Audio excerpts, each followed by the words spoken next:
penyanyi Indonesia Putri Aryani sukses membuat juri di America's Got Talent 2023 terpukau dengan penampilannya. Dia bahkan mendapat Golden Buzzer dari Simon Cowell.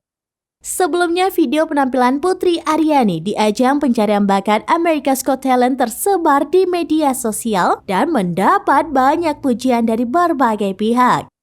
Simon Cowell yang menjadi salah satu juri dalam acara itu bahkan menilai Putri sebagai salah satu penyanyi terbaik yang pernah tampil di America's Got Talent. Heidi Klum juga melihat ada masa depan Grammy Awards dari sosok Putri Aryani. Dikutip dari Kompas.com dari NBC, Golden Buzzer pertama kali diperkenalkan di America's Got Talent pada season 10.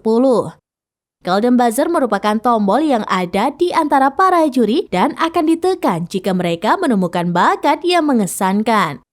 Jika seseorang mendapatkan Golden Buzzer dari juri atau pembawa acara, maka ia bisa langsung ke babak live show meski ada juri lain menekan tombol merah.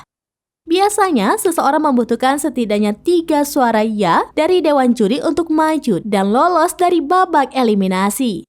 Ada banyak keuntungan dari peserta yang dapat Golden Buzzer dan dapat dikatakan bahwa impian setiap penampil adalah mendapatkannya.